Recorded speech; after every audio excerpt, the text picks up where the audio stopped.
Hi guys, क्या आप ax plus B Y equal to C के बारे में कॉन्सेप्चुअल क्लैरिटी चाहते हैं? कैसे किसी लीनियर इक्वेशन को हम लोग ax plus B Y equal to C के फॉर्म में कन्वर्ट करते हैं और फिर उसके बाद a, b और c की वैल्यू को भी कैसे आइडेंटिफाई करते हैं?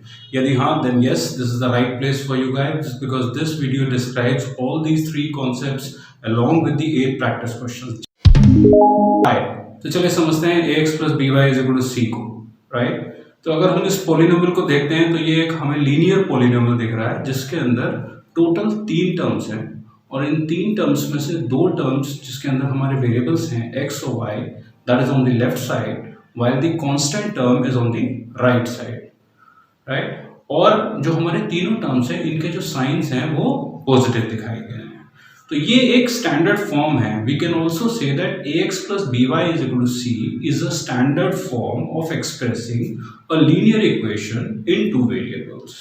और इस फॉर्म को, इस स्ट्रक्चर को हम लोगों को बिल्कुल इसी तरीके से याद रखना है बिकॉज ये बहुत सारे क्वेश्चंस में आगे चल के हमें यूज होने वाला है जहां पर हम लोग क्वेश्चंस को, सम्स को सॉल्व करेंगे। तो अक्सर ऐसे क्वेश्चंस हम लोगों से पूछे जाते हैं जिसमें कहा जाता है कि एक इक्वेशन है, इसको आप ax plus B Y is equal to C या फिर लीनियर इक्वेशंस के स्टैंडर्ड फॉर्म में कन्वर्ट कीजिए और फिर उसके बाद a, b और c की वैल्यू को भी हमें आइडेंटिफाई करना होता है। इस स्टैंडर्ड फॉर्म में कन्वर्ट करने के लिए सिर्फ 2 रूल्स हैं जो हम लोगों को ध्यान में रखने हैं और ये 2 रूल्स आप लोगों को इसी तरीके से फॉलो करने हैं। You will not commit any mistake अगर आपने ये 2 रूल्स इसी तरीके से फॉलो करें। तो पहला रूल ये है कि हमारे x और y वाली जो टर्म्स हैं, यानी कि जो वेरिएबल्स वाली टर्म्स हैं, that should be on the left side and rest all the terms should be on the right side of the equation. ये हमारा पहला लॉ है, रूल है, हम इसको फॉलो करेंगे। सेकंड जो रूल है हमारा वो ये है कि हमारी तीनों ही टर्म्स हमेशा पॉजिटिव साइन में ही रहने चाहिए। अगर किसी टर्म का साइन नेगेटिव आ रहा है तो वो हम कोफिशिएंट के साथ उसको रख के ब्रैकेट के अंदर क्लोज कर लेंगे and then only we will compare it with ax plus B Y is equal to C. तो ये 2 रूल्स हम लोग हमेशा याद रखेंगे और देखिएगा आप जैसे जैसे क्वेश्चंस को सॉल्व करेंगे you will be able to see कि ये 2 रूल से ही सारे के सारे क्वेश्चंस आपके सॉल्व हो जाएंगे और बहुत ही सिंपल रहेगा। चलिए तो आगे बढ़ते हैं। पहला क्वेश्चन है example number 1, chapter linear equations in two variables of 9th standard. Alright, so the equation which is given here is 2x plus 3y is equal to 4.37. हमें इस इक्वेशन को स्टैंडर्ड फॉर्म में कन्वर्ट करना है और a, b and c की value को भी आइडेंटिफाई करना है। तो अगेन बड़ा ही सिंपल है, हम लोगों ने रूल्स में ऑलरेडी पढ़ा था कि जब हमें कन्वर्ट करना हो तो हमें 2 रूल्स का हमेशा ध्यान रखना है और वो 2 रूल्स हैं। पहला रूल ये है कि x और y की जो टर्म्स हैं we will keep them on the left side while the constant term goes to the right side. So that is what we need to keep in mind. And the second rule was that all the 3 terms should be in positive. So if we observe this particular equation, we already see that x and y के जो terms हैं those are on the left side while the constant is on the right side. तो हमारा rule number 1 already follow हो रहा है और rule number 2 भी follow हो रहा है इस केस में because तीनों ही terms positive हैं। तो अब हमें सीधे सीधे कंपेयर करना है ax plus B Y is equal to C से और अगर हम ध्यान से देखेंगे तो a की वैल्यू 2 आएगी, b की वैल्यू 3 है और c की वैल्यू 4.37 है, right? So this was a very very simple question. Let's move on to the next one. थोड़ा सा डिफरेंट होगा, वहां से आप लोगों के डिफरेंट टाइप्स ऑफ इक्वेशंस आने लगेंगे और तब आपकी प्रैक्टिस होगी। चलिए नेक्स्ट क्वेश्चन देखते हैं इसका। Alright, so next equation जो हम लोगों को दी गई है that is x minus 4 is equal to y root 3। तो जैसे कि हम लोगों को पता है कि हमारा जो रूल है, rule number 1, that says x और y के जो टर्म्स हैं that should be on the left side and constant goes to the right side। तो सिंपल वही करते हैं। चलिए इसको रीअरेंज कर लेते हैं। अब हम लोगों ने इसको रीअरेंज कर लिया। रूल नंबर 1 हमारा फॉलो हो रहा है।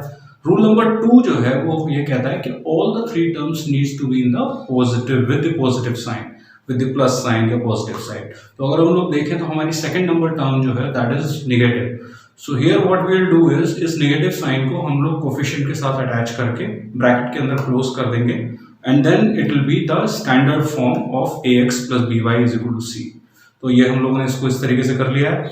Now we will compare and when we compare we will clearly see that a की वैल्यू ये है, फिर b और ये c की value, right? So this is how we have solved this equation also.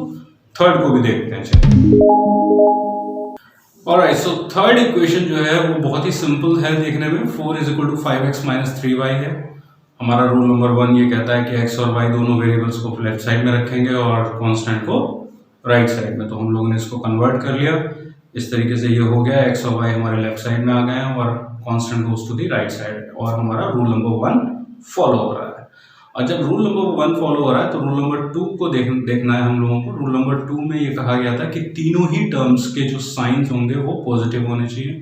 अगर कहीं पे नेगेटिव है तो उसको कोफिशिएंट्स के साथ अटैच करके ब्रैकेट्स में कवर कर लेंगे।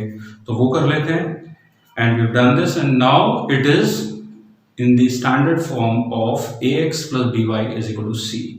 और अब हम लोग इसको कंपेयर करेंगे, a की वैल्यू यहाँ से आइडेंटिफाई करेंगे, b की, c की, और इस तरीके से हम लोगों ने इस क्वेश्चन को भी सॉल्व कर लिया है, right. So now let's move on to the fourth and the last equation of this particular example. Alright, so this equation is basically 2x is equal to 5।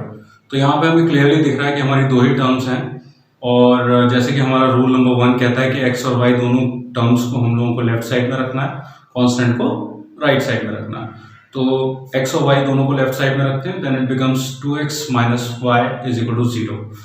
सो जो हमारी कांस्टेंट टर्म है that is on the right side, while the x and y terms are on the left side. अब हम इसके plus minus को rearrange कर लेते हैं, जहां जहां नेगेटिव है उनको कोफिशिएंट्स के साथ अटैच करके ब्रैकेट से क्लोज कर लेते हैं, और now let's simply compare it, and once we compare we get the answers, right. So now we have solved the example number 1. I hope you could understand it was pretty simple. Let's move on to the example number 2. ये थोड़ा सा different type का है, और इस example number 2 में different types of equations हम लोगों को दी जाएंगी, बहुत ध्यान से देखिएगा। Alright, so इस example के अंदर हम लोगों को 4 equations दी गई हैं, और अगर हम लोग बहुत ध्यान से देखें तो ये चारों ही equations में हम लोगों को सिर्फ एक ही वेरिएबल दिया गया है, दूसरा वेरिएबल नहीं दिया हुआ है, और हमको इन चारों सॉल्यूशंस को स्टैंडर्ड फॉर्म में कन्वर्ट करना है, और उसके बाद a, b और c की वैल्यू को आइडेंटिफाई करना है। तो बड़ा ही सिंपल सा है। Again we will follow our rules. Rule number 1, constant has to be on the right side, both x and y terms left side में होंगे। अब यहाँ पे क्योंकि हमारे पास एक ही वेरिएबल की टर्म है, तो हमें ये ध्यान रखना है कि दूसरे वेरिएबल की टर्म को लेने के लिए हम लोग यहाँ पर जो दूसरे टर्म का कोफिशिएंट जो है उसको 0 मान लेंगे। जैसे कि हम लोग फर्स्ट केस में अगर देखें तो हम y के कोफिशिएंट को 0 मान लेंगे, and that's how we will convert it into the standard form of ax plus by is equal to c। और फिर हम लोग प्लस माइनस को रीअरेंज करेंगे, and then we will compare and we will get the answers.